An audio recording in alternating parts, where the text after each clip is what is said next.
अस्सलाम वालेकुम मौजूद ख़वातीन हज़रात, प्रोग्राम राइट एंगल के साथ मैं हूं अली मुमताज़। नाज़रीन, सन 2023 में एक सवाल सबसे ज़्यादा पूछा रहा और वो सवाल था कि इलेक्शंस कब होंगे, पंजाब के इलेक्शंस कब होंगे, KPK के इलेक्शंस कब होंगे, और पूरे मुल्क में जिसमें कौमी असम्बली भी शामिल है, सिंध असम्बली शामिल है, बलूचिस्तान असम्बली है, ये इलेक्शंस कब होंगे। साल के आगाज़ में पंजाब और KPK के इलेक्शंस को लेकर ये सवाल इसलिए ज़ोर पकड़ता रहा क्योंकि PTI की गवर्नमेंट थी पंजाब में और KPK में, और वो दोनों असम्बलीज़ को PTI ने तहलील किया। उसके बाद 90 रोज़ का इंतज़ार था। फिर ये मामला अदालत में गया तो वहाँ से फ़ैसला ये हुआ कि चूँकि पंजाब के गवर्नर ने बलीगुर रहमान साहब ने दस्तखत नहीं किए थे और जो समरी भेजी गई थी उस पर दस्तखत नहीं किए गए थे, तो लिहाजा पंजाब की तारीख सदर पाकिस्तान देंगे, और जहाँ तक KPK की बात है तो वो गवर्नर KPK देंगे और इलेक्शन कमीशन से मुशावरत के साथ देंगे। लेकिन बहरहाल जो सुप्रीम कोर्ट ऑफ पाकिस्तान से हुक्म भी आया, 14 मई की तारीख भी आई, वो तारीख भी गुजर गई और उस वक्त के चीफ जस्टिस अब रिटायर भी हो चुके हैं और नए चीफ जस्टिस हैं काजी फ़ाइज़ ईसा साहब। अब इलेक्शंस पूरे मुल्क में होने हैं, इकट्ठे होने हैं, एक ही तारीख पे होने हैं, पंजाब में भी, KPK में भी, बलूचिस्तान में, सिंध में, कौमी असम्बली के। और इस पर भी ये सवाल उठाया जा रहा था कि जी लग ये रहा है कि ये जो केयर टेकर सेटअप है, ये केयर टेकर सेटअप लंबा चलेगा, और कितना लंबा चलेगा, 90 रोज़ से ऊपर जाएगा, 2023 भी गुजर जाएगा, 2024 में भी कुछ कहा नहीं जा सकता कि क्या 2024 में भी इलेक्शंस होंगे या नहीं होंगे। फिर सदर साहब की तरफ से ये सुनने में आया कि जी वो तारीख का ऐलान करने वाले हैं, और फिर उस पर इलेक्शन कमीशन को ख़त भी लिखा गया। इलेक्शन कमीशन ने कह दिया कि जी ये इख्तियार हमारा है, और आज फिर इलेक्शन कमीशन ऑफ पाकिस्तान की तरफ से ये कहा गया कि जो डिलिमिटेशन हो रही थी उसकी तफसील इस मंथ के आखिर में, सितंबर के आखिर में आ जाएगी, और फिर जो हतमी फहरिस्त है वो नवंबर में आ जाएगी, towards the end of November, और जनवरी 2024 के आखिर में इलेक्शंस का इनेकाद होगा। क्या अब ये तारीख या जो कहा जा रहा है, जो टाइम फ्रेम दिया गया है, क्या इस पर अमल दरामद होगा और इलेक्शंस होंगे या नहीं होंगे, इस पर हम आज के प्रोग्राम में बात करेंगे। और साथ ही साथ हम बात करेंगे कि नैब के केसेस अब दोबारा से खुल चुके हैं। शहबाज शरीफ साहब जो पाकिस्तान तकरीबन 1 महीना लंदन में रहने के बाद पाकिस्तान वापस आए थे, तो आते ही एक दिन रुके और फिर उसके बाद दोबारा वापस चले गए। और ना सिर्फ ये कि खुद गए, बल्कि मरीम नवाज़ साहिबा जो यहाँ पर मामलात को देख रही थी, मैनेज कर रही थी, जो उनकी स्टूडेंट फेडरेशन है, उनके साथ भी एक तकरीब में उन्होंने खिताब किया, फिर इस तरह से और भी उनके प्लान्स थे, उनका भी लंदन अचानक जाना। तो क्या मामला किसी और तरफ चल पड़ा है? क्या नैब के केसेस के दोबारा रीओपन होने की वजह से नवाज शरीफ साहब की जो वापसी है उसमें क्या मजीद डिले होगा? इस पर हम आज के प्रोग्राम में बात करेंगे। हमें ज्वाइन किया है सीनियर सहाफ़ी तज़किरा सलमान आबिद साहब ने। सलमान साहब का बहुत बहुत शुक्रिया कि आपने हमें ज्वाइन किया। हमें ज्वाइन किया PMLN से गौस खान न्याई साहब ने। गौस खान न्याई साहब, आपकी बहुत बहुत शुक्रिया for joining us on the show tonight. और पाकिस्तान पीपल्स पार्टी से हमें ज्वाइन किया है बैरिस्टर आमिर हसन साहब ने। आमिर हसन साहब, आपकी बहुत बहुत शुक्रिया। सबसे पहले आमिर हसन साहब, आपसे गुफ्तगू का आगाज़ करते हैं। आपकी पार्टी की तरफ से कुछ तहफ़्फ़ुज़ात सामने आए हैं जो आज इलेक्शन कमीशन की तरफ से कहा गया है कि एंड ऑफ जनवरी इलेक्शंस होंगे, और आपकी तरफ से ये भी कहा गया है कि ये फैसला या ये ऐलान गैर आइनी है। इस पर रोशनी डालिएगा कि ये तो अच्छी खबर नहीं है, और हर किसी को इसको एक्सेप्ट करते हुए कि चलें 90 रोज़ में ना सही, पंजाब में KPK में भी तो 90 रोज़ में ना नहीं हुए, जनवरी के एंड पर हो जाएं बस। बहुत शुक्रिया जी। बिल्कुल इलेक्शन तो होने हैं, इतनी बेबसी का इजहार क्यों करें कि बस हो जाएं। जब होने हैं, आइन का तकाजा है तो आइन के मुताबिक होने हैं। हम एक अरसे से कह रहे हैं, देखिए अब असेंबलियां डिसॉल्व हुए भी तकरीबन 1.5 महीना गुजर चुका है, और इस 1.5 महीने के अंदर इलेक्शन कमीशन ने डिलिमिटेशन के ऊपर क्या किया है कोई एतमाद में नहीं लिया। हमारा डेलीगेशन उनसे मिल के आया और हमने तजवीज़ दी, और हमें उन्होंने कहा कि हम दूसरी पॉलिटिकल पार्टीज के साथ मिलके तो आपको जल्दी बात बताएंगे, लेकिन उन्होंने कोई फैसला नहीं सुनाया। देखिए, तमाम पॉलिटिकल पार्टीज की ऑल पार्टीज कॉन्फ्रेंस भी बुला सकती है, बजाय एक एक दो पॉलिटिकल पार्टीज के मिलने के। सबको बुलाएं, वहां पे एक समझ आ जाएगी कि डीलिमिटेशन कितनी है, कितने हलकों में डीलिमिटेशन होने जा रही है, और वो कितने दिनों में की जा सकती है। अब ये चीजें छुपके नहीं की जा सकती। आप अगर अभी से इंतखाबात की मुद्दत के ऊपर, जो कि आइन के अंदर जिसका तायुन है, उसके ऊपर अगर शकूक व शुबहात इलेक्शन कमीशन ऑफ पाकिस्तान पैदा करेगा, तो कल को इंतखाबी नताइज किस तरह तस्लीम करवाएगा? तो आमिर हसन साहब, आइन क्या कहता है इलेक्शंस को लेकर? जी 90 दिन के अंदर। तो 90 दिन के इलेक्शंस पंजाब और KPK में नहीं हुए, तब तो आप PDM का हिस्सा थे, तब तो आपको कोई एतराज नहीं था। देखिए वो तो एक शरारत के साथ असेंबली तोड़ी गई थी, अब तो असेंबलियों ने अपनी मुद्दत पूरी कर ली है। और उस पे भी सुप्रीम कोर्ट ने कहा था, उसके जजेस ने, कि अभी देखना ये चाहिए कि क्या असेंबलियां ठीक टूटी थी या गलत टूटी थी। और जो तोड़ने वाले थे उन्होंने भी कहा कि हमने गलत तोड़ी है। पीटीआई ने माना कि असेंबलियां गलत टूटी हैं, दोनों वज़राए आला आज भी स्टेटमेंट देते हैं कि असेंबलियां गलत टूटी, तो वो तो इसके साथ मिलाना है, क्योंकि मेरे ख्याल कौन से वज़राए आला? परवेज लाई ने भी कहा कि गलत टूटी, अगर वो मोटू ना कहता तो ये असेंबली ना टूटती। महमूद खान ने भी कहा कि गलत टूटी, मेजॉरिटी नहीं चाहती थी टूटी। तो जिनके पास तोड़ने का इख्तियार था, जब वो दोनों कह रहे हैं गलत टूटी है, तो किस तरह माना जाए? लेकिन असेंबली तो आमिर हसन साहब ऐसे ही फिर तोड़ी जानी है ना। अगर असेंबली को तहलील करना है किसी ने और उसकी हुकूमत है तो उनके पास इख्तियार है, और वो चीफ मिनिस्टर, दोनों ही चीफ मिनिस्टर्स के दस्तखत से हुई। और बल्कि महमूद खान साहब ने तो बड़े मुस्कुराते हुए वीडियो भी बनवाई और दस्तखत किए कि ये देखिए हम समरी भिजवा रहे हैं। अली भाई, दोनों ने उस वक्त माना कि ये गलत टूटी। और देखिए, जब असेंबलियां मुद्दत से 1 साल 1.5 साल पहले टूटती हैं तो उस पर सुप्रीम कोर्ट हमेशा देखती है कि ये इंटेंशन क्या थी, मेलाफाइडी या बोनाफाइडी। और इसके बारे में अतर मिनल्ला साहब ने कहा कि इसके बारे में हमें पहले फैसला करना चाहिए कि असेंबलियां आईनी तौर पर तोड़ी भी गई हैं या नहीं तोड़ी गई। अगर असेंबलियां आईनी तौर पर तोड़ी जाती तो आईनी मुद्दत के अंदर इलेक्शन होने थे। यही तो फैसला नहीं हो सका जिसकी वजह से खराबी है। लेकिन मुझे अगर इजाजत दें तो चूंकि आप वकील हैं, आपसे एक सवाल मैं पूछ लूं। आपने अभी मेलाफाइडी की बात की, ये जो प्रैक्टिस एंड प्रोसीजर बिल का मामला चल रहा है, क्या इसमें भी मेलाफाइडी नहीं थी? इसमें क्या मेलाफाइडी थी? फायदा आप 184(3) को अगर आप खत्म कर देते हैं और उस पर अपील का राइट आपको मिल जाता है तो फिर पीएमएलएन को तो फायदा ही फायदा है उसमें। देखिए, मैं समझता हूँ किसी एक फर्द के लिए, चले अगर पीएमएलएन ने इस नीयत से लॉ बनाया था तो हम तो उसे शकूक व शुबात के साथ नहीं देखते। पाकिस्तान में एज ए लॉयर मैं आपको बताता हूँ, हजारों मुकदमात ऐसे हैं जिसमें राइट ऑफ अपील नहीं होता है, तो उसके लिए ये राइट ऑफ अपील है। अगर उससे मियाँ साहब भी मुस्तफीद होते हैं तो सद बिस्मिल्लाह, हम तो किसी को नहीं रोकना चाहते। लेकिन बहरहाल अब ये मामला फुल कोर्ट के पास है और फिर लाइव टेलीकास्ट हो रही है उसकी जितनी प्रोसीडिंग्स है।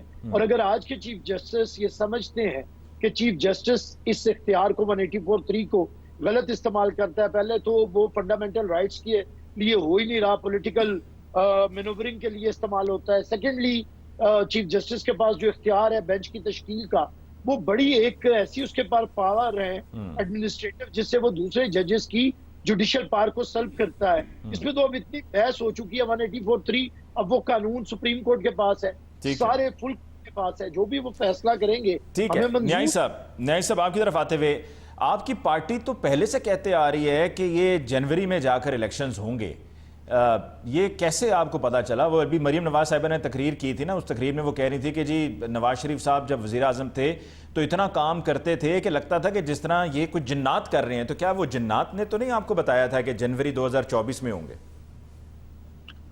नहीं, हम तो कह रहे थे कि जी फरवरी में इलेक्शन हो गया, फरवरी की बात की थी, जनवरी की नहीं की थी। करीब तो फरवरी भी आ जाएगा, जनवरी खत्म होगा तो। अलबत्ता हमने ये रिक्वेस्ट जरूर की थी इलेक्शन कमीशन से कि जितने शॉर्ट टाइम में आप बंदियां का डिलिमिटेशन कर सकते हैं तो वो आप करें। और उसके बाद दूसरी मुस्लिम लीग काफ ने और दूसरी ने भी ये दरख्वास्त रखी, तो उन्होंने जो फाइनल डेस्टिनेशन 14-15 दिसंबर को लगानी थी, उन्होंने हमारी रिक्वेस्ट मानी और उन्होंने 15 दिन कम कर दिए। अब 15 दिन 31 नवंबर को तमाम ये सारा प्रोसेस जो है मुकम्मल हो जाएगा और दिसंबर के पहले हफ्ते में शेड्यूल आ जाएगा और जनवरी के आखिरी हफ्ते में 54 दिन कर डालें तो जनवरी का आखिरी हफ्ता बनता है, उसमें इलेक्शन हो जाएंगे। तो ये अच्छी बात है। और सबसे अच्छी इससे अच्छी बात यह है कि जो इलेक्शन हो रहे हैं और जिस मददशुमारी पे हो रहे हैं उस पे तमाम पार्टियों का इत्तेफाक है।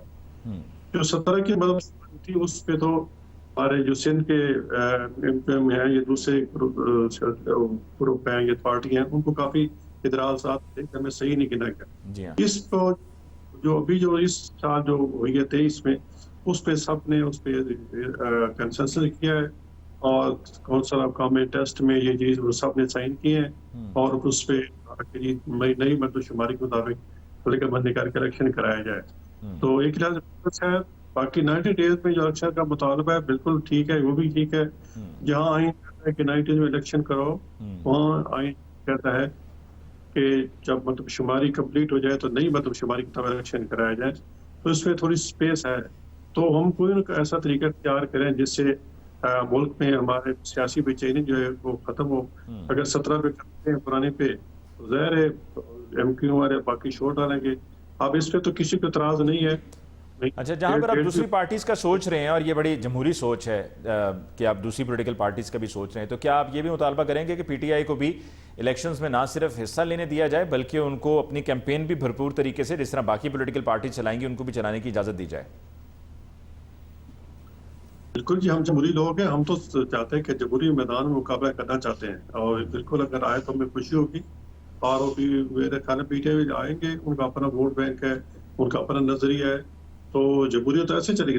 जब तमाम स्टेक होल्डर को साथ दे चलेंगे। और फिर हमारी पार्टी तो ये तय कर रही है, अगर आवाम के पाकिस्तान के आवाम अगर हमें मैंडेट देते हैं और हमारी वजारत उज़्मा बनती है तो हम तमाम सियासी पार्टियों को अपने साथ रखेंगे और पार्टी हुकूमत में शमूलियत की दावत देंगे, चाहे PTI हो चाहे पीपल्स पार्टी जो भी हो। आगे जिसकी मर्जी है बात चले ना चले उनकी मर्जी है, क्योंकि जिस उन्होंने को शिकार हमारा मुल्क है।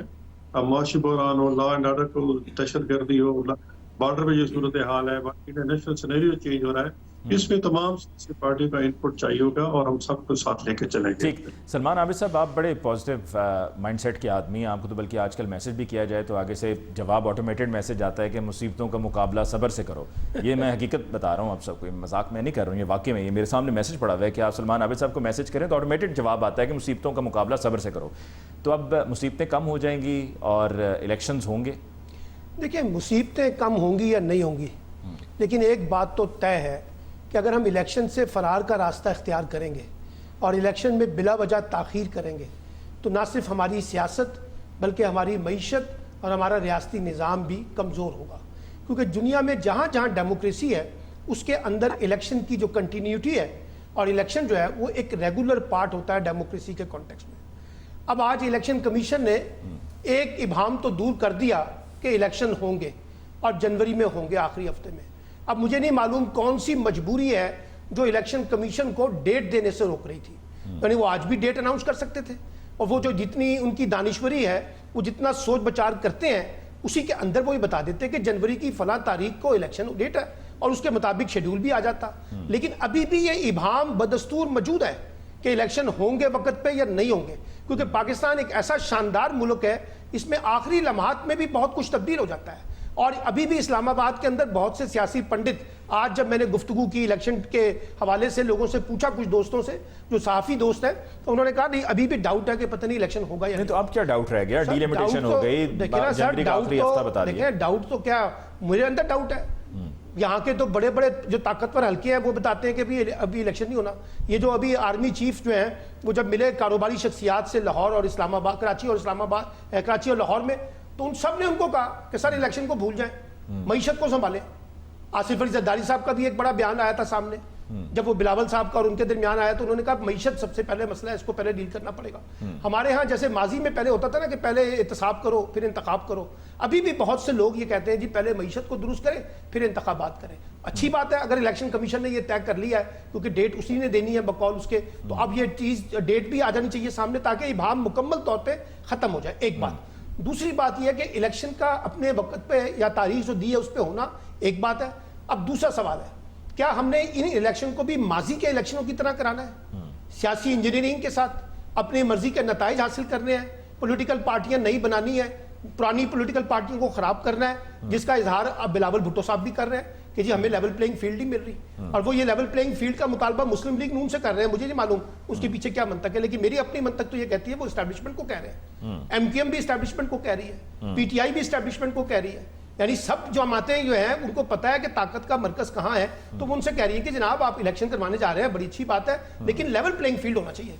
ये नहीं होगा कि किसी एक के लिए कुछ हो और किसी एक के लिए कुछ हो, एक जमात को। आपको भी क्या लगता है कि तय हो गया है कि जी चौथी बार नवाज शरीफ साहब वजीर आजम बनने जा रहे हैं? वो चौथी दफा क्या, वो 40 दफा भी वजीर आजम बन सकते हैं अगर ये फैसला लोगों ने करना है। अगर ये फैसला कहीं और बैठ के तय होना है, जैसे हमारे यहाँ कुछ लोग अभी तजिया निगारों ने, बड़े सीनियर सहाफियों ने, सियासी साफ्ती पंडितों ने ये कहा है कि जनाब सारे मामला तय हो चुके हैं। अच्छा, अगर इलेक्शन से पहले सारे मामला तय हो चुके हैं तो फिर मेरा सवाल तो ये उठता है ना जी अली मुमताज साहब, फिर इलेक्शन की एक्सरसाइज क्यों? अगर हमने जैसे 2018 के इलेक्शन के बारे में कहा जाता था कि जनाब इमरान खान पहले से तयशुदा थे, तो फिर इलेक्शन का क्या फायदा था? फिक्स मैच भी तो खेला जाता ही है ना। फिक्स मैच तो 2002 में भी हुआ। हर दौर में अगर आप देखें तो आपको मुख्तलिफ इलेक्शंस के अंदर कोई एक इलेक्शन 1970 से लेकर 2018 के इलेक्शन तक आप मुझे बता दें जिसमें कौम में ये इत्तेफाक है ये इलेक्शन ट्रांसपेरेंट है, कोई एक इलेक्शन बता दें। जो जीता है उसने कहा कि बड़े ट्रांसपेरेंट है, जो हारा है उसने कहा कि ट्रांसपेरेंट नहीं थे, हमें तो धांधली से रवाया गया। तो हमारी इलेक्टोरल हिस्ट्री है। इसलिए अब ये ज्यादा इंपॉर्टेंट सवाल हो गया कि इलेक्शन को क्रेडिबल भी होना चाहिए, इलेक्शन को ट्रांसपेरेंट भी होना चाहिए, इलेक्शन के अंदर सबके लिए लेवल प्लेइंग फील्ड भी होनी चाहिए, और इलेक्शन को इस तरह से कर दें कि ताकि इलेक्शन के बाद जो है जो हमारे यहाँ बुरहान पैदा होता है कि धांधली वो ना हो। तो ये जिम्मेदारी अब इलेक्शन कमीशन के ऊपर भी आयद होती है, एस्टैब्लिशमेंट पे भी आयद होती है, हमारे इदारों के ऊपर भी आयद होती है कि जनाब आपने इलेक्शन करवाने हैं। और अब अगर इलेक्शन से थोड़ा सा आगे पीछे करेंगे तो गेंद किधर जाएगी? गेंद जाएगी सुप्रीम कोर्ट के अंदर, फिर सुप्रीम कोर्ट देखते हैं फिर क्या करती है। ठीक, वक्फा लेते हैं। लेकिन अभी जो जनवरी के आखिर का कहा जा रहा है इलेक्शन कमीशन ऑफ पाकिस्तान की तरफ से, तो ये तो वही टाइम पीरियड है कि जब वो धुंध भी आ जाया करती है, जैसे कि वो डस्का के इलेक्शन में हुई थी।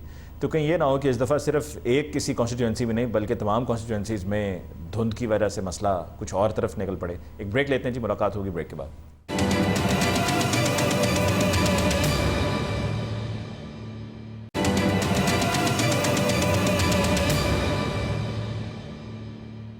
वेलकम बैक आफ्टर ब्रेक जी। आमिर हसन साहब, लेवल प्लेइंग फील्ड, क्या आपको नजर आ रहा है कि पाकिस्तान पीपल्स पार्टी को लेवल प्लेइंग फील्ड मिल रही है?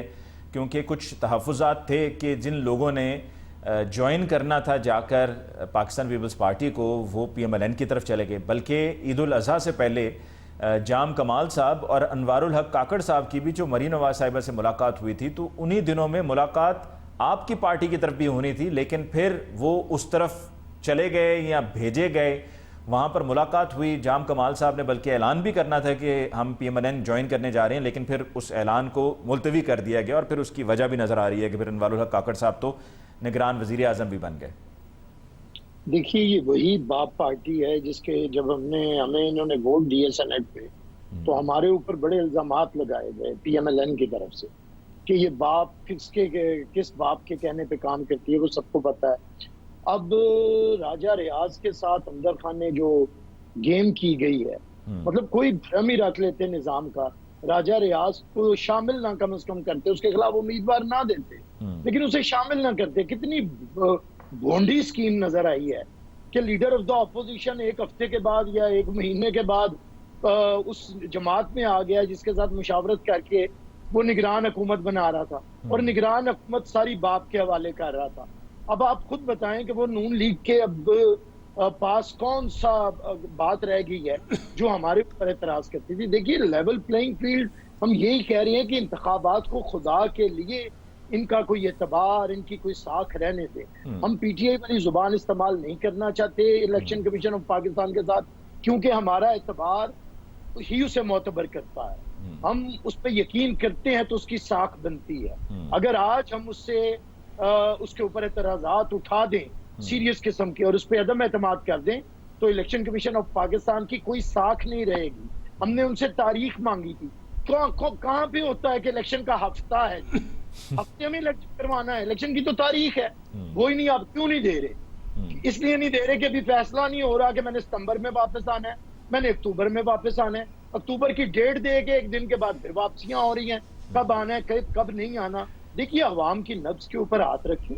मैं जितनी भी बातें एज ए पीपल्स पार्टी के नुमाइंदे की, लेकिन मैं एक पॉलिटिकल एक्टिविस्ट के तौर पे कहता हूं कि सियासी जमातें अवाम की नब्ज पे हाथ रखें। 60% नौजवान हैं, उन्हें कोई 74 साल का, 75 साल का, 72 साल का नहीं चाहिए जो 4 दफा इस्तेमाल हो चुका है। स्पेंट फोर्सेस और चले हुए कारतूसों की किसी को जरूरत नहीं है। अब पाकिस्तान के अंदर नौजवानों को नौजवानों की क़यादत करने दें, पॉलिटिकल पार्टीज इस चीज को समझें। ये अब ये काम नहीं होगा, ये टोपी ड्रामा चल ही नहीं सकता कि अब मैं आऊंगा, अब बाजवा से बदला लेना है और मैंने जनरल फैज से बदला लेना है। कौन से बाजवा से?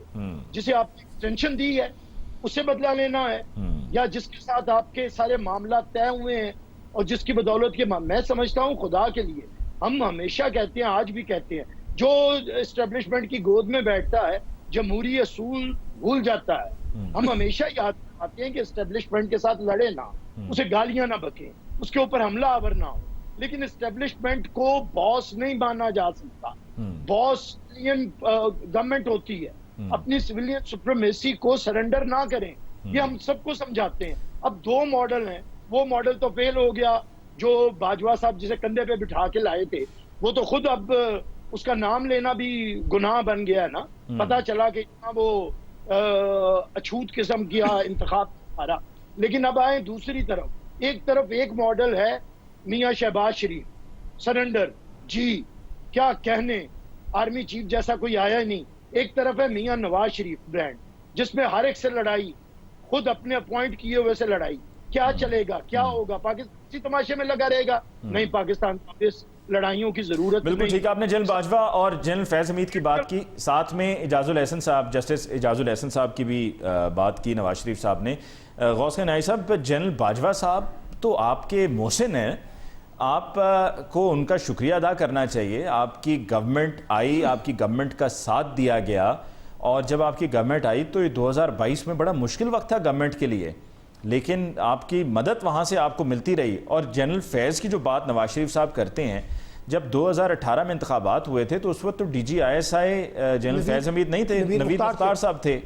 और इजाजुल एहसन साहब के ऊपर भी जो तनकीद हो रही है, ये लगता है उसी सिलसिले की कड़ी है कि दबाव डालना शुरू कर दें ताकि कोई फैसले होने हैं तो हमारे खिलाफ ना हो। नहीं, ऐसी बात नहीं है। इसमें ये साहब ने पहली बात तो ये मेरे भाई कह रहे थे कि जी ये साहब ने कहा कि मैंने जो बाजवा साहब से बदले लेना या फैज़ हमीद से बदले लेना, उन्होंने बदले की बात नहीं की। हिसाब जवाब देना होगा, अगर कोई कह दे जवाब देना होगा तो फिर जवाब देना तो उसी जुमरे में आता है ना जी। जवाब उस पर ये है कि एहतसाब होना चाहिए। अगर किसी की वजह से मुल्क का नुकसान हुआ है, मुल्क की मईशत पीछे चली गई है, तो ज़ाहिर किसी का तो एहतसाब होना चाहिए। तो फिर एहतसाब करते, पिछले साल नवंबर में रिटायर हो गए थे जनरल बाजवा साहब, एहतसाब करते, क्यों नहीं किया एहतसाब अगस्त तक? नहीं, उसी मियां साहब उसी बात को तो लेके चल रहे हैं कि इनका एहतसाब होना चाहिए, क्यों नहीं इनका एहतसाब हो रहा? तो अगर भाई ने एहतसाब नहीं किया बतौर वजीर आजम, तो फिर उस वक्त तो कोई इस किस्म का बयान नहीं आया कि जी शहबाज शरीफ साहब क्यों नहीं कर रहे, करना चाहिए। मरीम नवाज साहब ने भी ऐसी कोई स्टेटमेंट नहीं दी, खामोश रहे आप सब। मेरे भाई बात यह है कि एक तरफ आप कहते हैं कि जी आप फैज़ हमीद साहब का एहतसाब करो, भाई साहब का, इकानमी का आपके सामने हाल है कि डिफॉल्ट के थाने पे खड़ी है, आप हम इकानमी को बचाएंगे, आप बदले लेने जाए। और उन्होंने मियां साहब ने एक असूल किया है, असूल तय किया कि कम अज कम पाकिस्तान की तारीख में या पाकिस्तान के अवाम से पूछा है कि आखिर जिनकी वजह से मुल्क का खिलवाड़ हुआ है। अभी ये मेरे दोस्त कह रहे थे, सलमान आबिद साहब ये थे कि जी यूथ, ये जो बाबे हैं और बूढ़े हैं को अब जान छोड़नी चाहिए और यूथ को मौका देना चाहिए। जी, आमिर हसन साहब कह रहे थे 4 साल यूथ को आपने देख लिया क्या मुल्क के साथ क्या खिलवाड़ किया, सिवाय यूथ के फरार कुछ भी छोड़ो मुल्क। उस पे देखो, इस पे ये जो सियासी चिप होती है, मेरी बात मुकम्मल जी जी बात मुकम्मल कीजिए। एक मैं बस मिसाल देता हूँ, आपको याद होगा कि जनरल ज़ियाउल हक मरहूम थे तो उस वक्त उन्होंने सियासी पार्टी ने बाईकाट किया था, और उस बाईकाट के नतीजे में क्या हुआ था कि जी ऐसी क़यादत आ गई जो कि इससे यूथ किस्म के यूथ से ज्यादा जो अंत तक जो तजुर्बा नहीं थे। उसके बाद सियासत में करप्शन का जो है एक बाजार गर्म हुआ, कोई प्लाट की सियासत हो गई, कोई ठेकों की सियासत हो गई। इस किस्म जो सियासी क़यादत होती है, सियासी क़यादत ऐसे नहीं बनती, एक्सपीरियंस होता है। अब मियां साहब अगर वज़ीर आज़म 10 साल रहे तो उनका एक्सपीरियंस है कि पूरी इस इलाके की जियो पोलिटिकल पोजिशन को समझते हैं, पूरी दुनिया के के तल्लुकात है, तो एक्सपीरियंस से तो हमने फ़ायदा उठाना है। वो वज़ीर आज़म बने ना बने, लेकिन एक्सपीरियंस से तो फ़ायदा उठाना है हमको। ये तो नहीं कि आप हो गए। बाकी रही बात की जो मियां साहब लड़ाई करते हैं, मियां साहब कभी लड़ाई नहीं करते, असूल की पासदारी जरूर करते हैं। और मियां साहब हमेशा ये कहते हैं कि ठीक है जी मैं बुरा हूँ, लेकिन पाकिस्तान के 20 वज़ीर आज़म हैं, तो कौन से वज़ीर आज़म अपना टाइम पूरा किया है, वो उनका आ रहे हैं नवाज शरीफ साहब वापस इंशाल्लाह आएंगे कि नहीं। ये जो एक इतना तूफानी दौरा, शहबाज शरीफ साहब आए और आते ही फौरन चले गए, मरीम नवाज साहब अभी पहुंच गई लंदन, हंगामी दौरा, ये हुआ क्या? पॉलिटिक्स है हमारी, मुख्तलिफ सियासी पार्टी से मुज़ाकरात। ऐसी कौन सी बात है जो रह गई थी जो 1 माह में शहबाज शरीफ साहब नवाज शरीफ साहब से नहीं कर सके कि जिसके लिए वापस फौरन उनको पहुंचना पड़ा? एक तो मैं हैरान हूँ कि अगर वो चले गए तो इस पे क्यों मीडिया में शोर उठता है। नहीं वो तो देखिए नॉर्मल सी एक नॉर्मल बात है ना कि कहीं पर एकदम से कोई आए इतने दिनों के बाद और एकदम फिर फौरन चला जाए तो कहेंगे खैरियत है, क्या हो गया, अचानक जा रहे हैं। हर बात को एस्टेब्लिशमेंट के साथ नहीं जोड़ना चाहिए। हमारे सियासी पार्टी, हम 10-12 सियासी पार्टी का इत्तेहाद था, हमने हुकूमत की है, ज़ाहिर उनसे मुज़ाकरात हुए हैं, कुछ लोग कुछ दो के हिसाब से हमने अकेले जाना इलेक्शन में या सबको इकट्ठा मिलकर इत्तेहाद बनाना है। कई मामलात चल रहे हैं। अब इलेक्शन में अभी चूँकि इलेक्शन कमीशन अनाउंस कर दिया जल्दी इलेक्शन, तो उस पर हो सकता स्ट्रेटजी तुम्हारी तरह तब्दील हो और उस पर कई बातें होती हैं। तो ठीक है सलमान आबिद साहब, आपने गौसे न्याय साहब को भी सुना है और आमिर हसन साहब को भी, नवाज शरीफ साहब की वापसी पे भी जरा कमेंट कीजिएगा और ये कि ये क्या मामला है कि शहबाज शरीफ साहब, बैरिस्टर साहब ने एक बड़ी अच्छी बात की कि नौजवानों को क़यादत देनी चाहिए, तो इब्तदा जो है वो आसिफ अली ज़रदारी साहब कर दें और अपनी पार्टी सदारत जो इस वक्त उनके पास है वो बिलावल को दे दें। बिलावल ने तो सर बिलावल ने तो गिला किया ना, बिलावल ने तो नवाज शरीफ साहब को और अपने वालिद को आसिफ अली ज़रदारी के बारे में कहा कि जनाब आप हमें ज़रा आज़ादाना सियासत करने दें, हमें ज़रा वो सियासत ना करने दें जो आप करते रहें। एक बात। इसी तरह नवाज शरीफ साहब भी अपनी सियासत जो है अपनी पार्टी की सदारत से दस्तबरदार हो जाएं और मामलात मरियम के नवाज कर दें। इसी तरह मौलाना फजलुर रहमान भी दस्तबरदार हो जाएं, अपने बेटे के नाम कर दें। लेकिन अब बात यह है कि ये फैसला हमने नहीं करना, ये फैसला तो शफाफ इंतखाबात के जरिए वोटर किया करते हैं। अगर मलेशिया के अंदर 90 बरस के अंदर महातिर मोहम्मद को वोट मिल सकता है तो यहां पर भी लोग वोट दे सकते हैं। अटल बिहारी वाजपेयी की कितनी उम्र थी, वो नौजवान थे जब उनको भारत में वोट मिले थे। ये बहस नहीं है। हमारा पॉलिटिकल पार्टी का सिस्टम ऐसा है एक्चुअली अनफॉर्चुनेटली कि वो डेमोक्रेटिक इंटरनल सिस्टम्स नहीं है, जिसकी वजह से ये सारे क्राइसिस रहते हैं। अब दूसरी बात यह है कि देखिए नवाज शरीफ साहब का जो मामला है, नवाज शरीफ साहब के बारे में 21 अक्टूबर की बात की गई है। वो अपने भाई की 16 माह की हुकूमत में नहीं आए। मुझे नहीं पता उसमें क्या मजबूरियां थी, क्या कानूनी रुकावटें थी।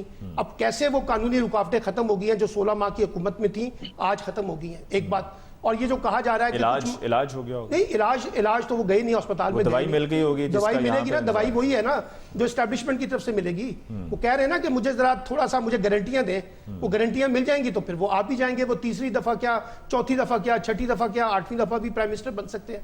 लेकिन मसला ये है हमने सब तजुर्बे देख लिए ना। नवाज शरीफ साहब का भी दौर देखा है मैंने, मैं 1988 से जर्नलिज्म के अंदर अटैच हूं। हमने हर दौर देखे हैं ना नवाज शरीफ साहब के, शहबाज शरीफ साहब के भी दौर देखे हैं, पीपल्स पार्टी का भी 2008 का भी दौर देख लिया और मुत्तहदा मजलिस अमल का दौर भी देख लिया, पीटीआई का भी दौर देख लिया। किसी एक पार्टी के पास कोई रोड मैप है, कोई पॉलिटिकल क्राइसिस को रिजॉल्व करने का कोई प्लान है सवाए ब्लेम गेम के अलावा और है आप क्या कहना चाह रहे हैं कि केयरटेकर सेटअप चलता रहना चाहिए? नहीं, मैं ये नहीं कह रहा, मैं तो ये कह रहा हूं, नहीं मैं तो ये कह रहा हूं कि भाई माजी के तजर्बे से सबक सीखे। जो बैरिस्टर साहब कह रहे हैं कि एक शफाफ इलेक्शन करने दें, वोटरों को ये तय करने दें कि वो किस पार्टी को वोट देते हैं, उनकी हुकूमत को बनने दें और इस सियासी इंजीनियरिंग को खत्म करके इलेक्शन को ट्रांसपेरेंट बना लें। उसके बाद जो भी पार्टी आएगी उसके पास 5 बरस का मैंडेट होगा, वो अपना रोड मैप लेके जाएगी, लोगों के साथ। अचानक वापस क्यों गए? देखिए उसके पीछे एक रीजन है। वजह यह है कि 21 तारीख को नवाज शरीफ साहब ने वापसी का ऐलान किया और साथ ही उन्होंने एक धमाकेदार प्रेस कॉन्फ्रेंस वहां पर कर दी, वो जनरल बाजवा को, जस्टिस एजाजुल हसन को और जनरल फैज को पे लेने के बारे में।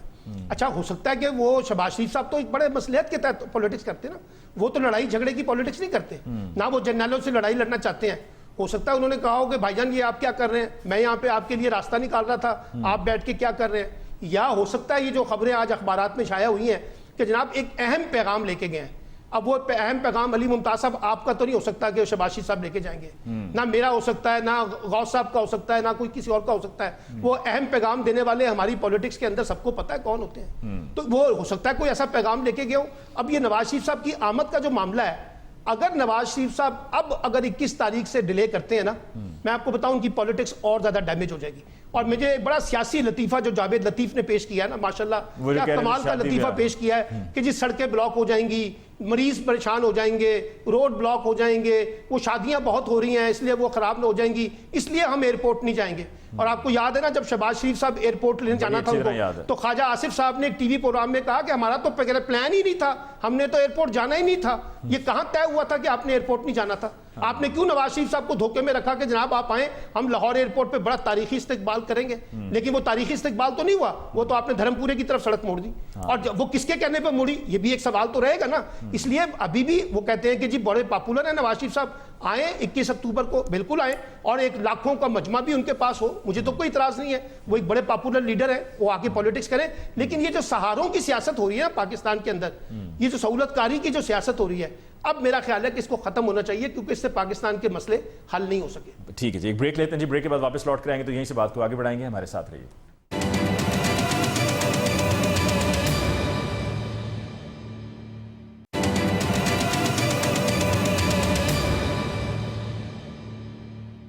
Welcome back after break. Discussion को आगे बढ़ाते हुए आमिर हसन साहब, क्या अब भी इत्तेहाद पाकिस्तान पीपल्स पार्टी का PMLN से हो सकता है? क्योंकि ग्राउंड पर ये लग रहा है कि पंजाब में और KPK में PTI का अभी भी स्ट्रॉन्ग होल्ड मौजूद है, फॉलोइंग है काफ़ी। तो PTI को शिकस्त देने के लिए और ज़्यादा सीट्स जीतने के लिए, और फिर चूंकि ये 16 महीने साथ में गुजरे हैं तो तजुर्बा भी हो गया है, तो इस फॉर्मूले पे चलने का इरादा है? देखिए, ये फैसला तो अवाम जब वोट देंगे उसके बाद देखेंगे, मुश्तरकात के ऊपर, अपने प्रोग्राम के ऊपर किसका किससे अलायंस बनेगा। पॉलिटिकल फोर्सेज हैं, हमारे दरवाजे किसी के लिए बंद है। पाकिस्तान PTI के लिए भी नहीं बंद, किसी के लिए। अगर कोई सियासी जमात है तो हमारे दरवाजे बंद नहीं, सियासी जमात होना लाजमी है। अगर कोई पॉलिटिकल फोर्स है तो हमारे दरवाजे बंद नहीं हुए। मिलिटेंट फोर्स के साथ हमारे दरवाजे बंद होते हैं। लेकिन वही शहरी रहमान साहिबा ने भी कहा है, एक सेकंड, आपने जिनकी तरफ आपका इशारा है कि आप समझते हैं कि मिलिटेंट या PTI मिलिटेंट फोर्स है, शहरी रहमान साहिबा तो कह रही हैं कि जी ये 9 मई के वाकयात में चेयरमैन PTI को जो उसमें शामिल किया जा रहा है उसके ऊपर एक बाकायदा कमीशन तश्कील दिया जाना चाहिए, तहकीकात होनी चाहिए, और शायद आप लोग अदालत से इस पर रुजू भी करना चाह रहे हैं। नहीं, हम लोग तो नहीं करेंगे, हमें क्या जरूरत है, हमारी बात सुनने। मैं आपको तारीख से मोहतरमा के दौर की मिसाल देता हूँ। MQM के साथ हमारा इत्तेहाद था, हम उनके साथ मुज़ाकरात कर रहे थे। जो उनका पॉलिटिकल विंग था वो हमारे साथ मुज़ाकरात कर रहा था, और जो उनका मिलिटेंट विंग था उसके खिलाफ ऑपरेशन नसीरुल्लाह बाबर की क़यादत में हो रहा था। पीपल्स पार्टी क्लियर है हमेशा, हम पॉलिटिकल फोर्स को पॉलिटिकल फोर्स समझते हैं और मिलिटेंट विंग को मिलिटेंट विंग समझते हैं। ये हमारी तारीख रही है। लेकिन थोड़ा सा आप डिविएट हुए हैं 2008 से 2013 के दरमियान। कौन डिविएट हुआ जी? पाकिस्तान पीपल्स पार्टी कराची में मुत्तहिदा कौमी मूवमेंट के साथ बाकायदा मिलना, उनको जाकर मनाना, मुलाकातें रहमान मलिक साहब के जरिए, शुतुरिबाद साहब के जरिए, खुद भी सीनियर लीडरशिप आपकी जाती रही। ने एक्सपोज नहीं कर दिया उन्हें, सारे एक्सपोज हो गए, अब तो सारे क्लियर हो गए। मिलिटेंट विंग वाला तो अब तौबा तौबा करके तो खुद अल्ताफ हुसैन से तौबा करते रहे। तो एक वक्त होता है कि आप सियासी तरीके से हल निकालते हैं, तो हम वो हैं पॉलिटिकल फोर्स के साथ हमारे दरवाजे खुले हैं, कोई भी हो। दूसरी बात ये है कि अभी सलमान साहब ने बात की कि कोई भी पॉलिटिकल फोर्स प्रोग्राम नहीं रखती है। देखिए, ये तो एक स्वीपिंग स्टेटमेंट है। पीपल्स पार्टी 60 साल से यही तो कह रही है कि शराफिया की मरात याफ्ता तबके की सियासत नहीं चलेगी। अवाम को हमारा नजरिया और हमारा प्रोग्राम जिन्ना साहब की 11 अगस्त 1947 की तकरीर के मुताबिक है। जिन्ना साहब ने एक फलाही रियासत का आइन मांगा था जो ये रियासत 25 साल नहीं दे सकी। कायदे अवाम जुल्फकार अली भुट्टो ने आइन दिया जो आज तक चल रहा है। हर एक उसी का हल्फ उठाता है, हमारा दुश्मन, हमारा मुखालिफ, कोई हमारा जज हमारे खिलाफ हो, कोई भी उसे मानता है। ये जुल्फकार अली भुट्टो का कारनामा है। उसी के अंदर प्रोग्राम दिया है कि ताकत का सरचश्मा अवाम है, मुईशत अवाम दोस्त हो, रुख अवाम की तरफ करें, टैक्स लगाएं शराफिया के ऊपर, मरात याफ्ता तबके के ऊपर, बड़े बड़े रियल स्टेट वाले के ऊपर, बड़े बड़े सरमायादारों के ऊपर और गरीब आदमी के ऊपर ये जो इनडायरेक्ट टैक्सेशन है इसे कम किया जाए। आप ही की हुकूमत ने की है। हमने सुन लेना सर, 16 महीने आप लोग नवीद कमर साहब का दौर बताएं इनको। नवीद कमर साहब के दौर में क्या हुआ था, किस पे टैक्स लगाया था आपने कौन सी ताकतवर तबके के ऊपर टैक्स लगाया? जी जी बताइए आमिर हसन साहब, प्लीज गो अहेड। जरा इतना तो सब्र रखें। जी जी प्लीज गो अहेड। देखिए जी, हमने फिर आपको मैं बता रहा हूँ, पीपल्स पार्टी ने हमेशा सब्सिडी दिया गरीब को, बेनजीर इनकम सपोर्ट प्रोग्राम हो, हमारा पेंशन में और तनख्वाहों में 180% इजाफा हो, गरीब के लिए सब्सिडी। आज भी हम सब्सिडी का प्रोग्राम रखते हैं। सिंध के अंदर अगर हमारी हुकूमत रही है तो पावर्टी एलिविएशन प्रोग्राम, सब्सिडी गरीब तक, बेनजीर घर, फिर बेनजीर सेहत, बेनजीर हक़े रोजगार, ये हमारे प्रोग्राम है। बैरिस्टर साहब ये बता दें किस ताकतवर तबके पे टैक्स लगाया है, बस ये बता दें। जी आमिर हसन साहब जरा इस पर आ जाइए, जो नवीद कमर साहब की भी बात की उन्होंने। टैक्स किस पे लगाया आपने ताकतवर तबके के ऊपर, ये बताएं बस। हमने बड़ों पे लगाया, मसलन? इस तरह यार बात तो सुने ना सलमान साहब। जी जी बताइए। आप ना सवाल ले जाए, आप जरा पीटीआई के नुमाइंदे के तौर पे थोड़ी देर खामोश भाई, आप पीपल्स पार्टी के नुमाइंदे के तौर पे झूठ बोल रहे हैं, यहाँ पे बैठ के मुझे कह रहे हैं कि मैं उनका नुमाइंदा हूँ। आप मुझे बताएं किसके ऊपर आपने टैक्स लगाया है, आप मुझे बताएं किस पे टैक्स लगाया आपने। अपना मुंह बंद रखे। मैंने बड़ी दफा आपको तो आप भी तमीज से बात करें ना, आप भी तमीज से बात करें। ये आपको किसने राइट दिया कि आप बदतमीजी करें? किसने राइट दिया कि तुम चले आपको किसने राइट दिया है? आमिर हसन साहब चले टैक्सेस पर आ जाइए। टैक्सेस आप बताएं टैक्स किस पे लगाया है? आप ये बताएं टैक्स किस पे लगाया है? आपने इनडायरेक्ट टैक्सेस एक बताएं, एक तबके को जिसमें टैक्स लगाया बता दीजिए। कमेंट्री कर रहे हैं बैठ के यहाँ पे जी आमिर हसन साहब, सलमान साहब आमिर हसन साहब को रिस्पॉन्ड करने दीजिए। आमिर हसन साहब, आपसे जो सवाल था, जो आपने खुद अभी बात में कहा इनडायरेक्ट टैक्सेस की आपने बात की, प्लीज उस पर आइएगा। मेरी बात सुने अली मुमताज साहब, मैं आपके प्रोग्राम में आया हूँ। किसी अरे गरे नतू खैरे का मेरे से सवाल, मैं भी किसी नतू खैरे के सवाल का जवाब नहीं देता। एक सेकंड मैंने सवाल पुट कर दिया। सलमान साहब ने सवाल पुट कर दिया। सवाल साहब मैंने सलमान साहब सवाल पुट कर दिया है। आमिर हसन साहब, आपको मैंने सवाल पूछा, मेरे पूछे गए सवाल का प्लीज रिस्पॉन्ड कीजिए। जवाब दूंगा। देखिए, पीपल्स पार्टी भी आज तक जो मईशत हमें चाहिए, वो मईशत हम उस वक्त तक इंप्लीमेंट नहीं कर सकते जब तक हमारे पास पंजाब गवर्नमेंट ना हो। 50 साल से, क्योंकि कारोबारी तबके को करना tax net 63% of Pakistan Punjab है। 50 साल में हमें हुकूमत ने मिली। भुट्टो साहब के दौर में था, हम टैक्स नेट में लेके आए, हमने रिफॉर्म्स की, हमने जमीनें ली, हमने सनतें ली, हमने गरीबों को दी। हमारा वो मुआशी प्रोग्राम नहीं लागू होने दिया गया। मुल्क आज इस सतह के ऊपर है सरमायादारी। क्या वजह है आमिर हसन साहब के पंजाब में पाकिस्तान पीपल्स पार्टी को वो कामयाबी नहीं मिलती? अब यहाँ कुछ लोग तो ये भी कहते हैं कि सफाया हो गया पाकिस्तान पीपल्स पार्टी का पंजाब से, क्या वजह है? सुन ले, वजह कोई नहीं है। वजह है कि एस्टेब्लिशमेंट ने लाडले तलाश किए, उन्हें यही है हमेशा से, पता नहीं क्या शक है। 85 में अभी बात कर रहे थे नियाजी साहब, 1985 में करप्ट सियासतदान आए, बिल्कुल करप्ट सियासतदान आए नवाज शरीफ की सूरत में, ब्लू आइड बन के इसके हमीद गुल के, उन्होंने मुल्क का बेड़ा गर्क किया। हमारी अक्सरियत थी, हमें हुकूमत नहीं, छंगा मांगा ऑपरेशन हुआ, हुकूमत नहीं बनाने दी गई। उसके बाद भी जब हमारी अक्सरियत हुई, हमें हुकूमत नहीं बनाने दी गई। यही तो मुसीबत है कि पंजाब, वो हुकूमत जो सिर्फ इस्लामाबाद में हो, हमें 2 मरकजी हुकूमतें मोहतरमा को मिली और उसके बाद प्रेसिडेंट जरदारी साहब की हुकूमत। पंजाब में हमारा स्टेक ही कोई नहीं था, वजीर आला हमारा इस्तकबाल नहीं करने आता था। बदकिस्मती ये है कि नियाजी जैसे बंदों को बुजदार जैसे वजीर आला भी दिए जाते हैं, और हमारे यहाँ पे इतने जबरदस्त लोगों को वजीर आला बनने से रोक दिया गया है इस मुल्क के अंदर। तो ये रोना तो हम रोते रहे हैं। आप क्या ये पॉइंट ऑफ व्यू है कि पीएमएलएन एस्टैब्लिशमेंट की पार्टी है? यूआईडी बिल्कुल कब नहीं थी, तो अब भी है। आजकल फिर वही मुकाबला शुरू है। आजकल क्या हो रहा है आपको नहीं ना, यही तो रोना रो रहे थे अभी। तो फिर आप पिछले साल 2022 अप्रैल में उनके साथ हाथ मिलाकर इक्तदार ना देते ना, अपने मौक़िफ़ पर उसूल पर डटे रहते, जो आप कह रहे हैं पाकिस्तान पीपल्स पार्टी कराए। सियासत के अंदर आपको बड़े हदफ को पाने के लिए छोटे अहदाफ को कई दफा कुर्बान करना पड़ता है। एक फाशिस्ट को, जो फैज हमीद को आर्मी चीफ बना के मुल्क के अंदर सियासत का बेड़ा गर्क करना चाहता था, हमने उसे घर का रास्ता दिखाया और फैज हमीद को घर भेजा और पाकिस्तान आर्मी के अंदर सीनियर मोस्ट जनरल को आर्मी चीफ बनवाया। ये हमारी कामयाबी है। लेकिन अगर कोई अपनी सर्विसेज फराहम कर दे, जाके फिर एस्टेब्लिशमेंट का दुम छल्ला बनने लगे या नीचे लगने लगे, ये बात हम नहीं कबूल। हमने 50-60 साल में एक पॉलिटिकल स्पेस सियासी लोगों के लिए और सिविलियंस के लिए हासिल की है। ये जो ब्लू आइड हैं, लाडले हैं, नाहल हैं, ये उन्हें बॉस मानते हैं। कभी गौसलन, ऐसा इस तासुर को खत्म करना आपकी पार्टी के लिए बड़ा जरूरी हो गया, एक छाप लग गई आपकी पार्टी पर। देखिए जी, छाप तो हिस्ट्री देखिए 2018 में बलूचिस्तान हुकूमत हमारी थी, मुस्लिम लीग नून की, वो किसने गिराई थी? सरदारी साहब ने गिराई थी। किसके कहने में गिराई थी, ये आमिर साहब बेहतर बता सकते हैं। बाकी सेनेट का इलेक्शन हुआ था तो उन्होंने किसके कहने पर बाप पार्टी को वोट दिए थे। तो ये एक बड़ी कॉम्प्लिकेटेड हिस्ट्री है। सारे प्रो एस्टेब्लिशमेंट चलते हैं और पाकिस्तान में एस्टेब्लिशमेंट के बगैर हुकूमत आज तक कोई बनी नहीं। जब तक जमहूरियत को चलने नहीं आता, ये सिस्टम इस तरह चलते रहेंगे। हम देखो, हमने रियासत को बचाना है, ठीक है ना, मुल्क को आगे ले जाना है।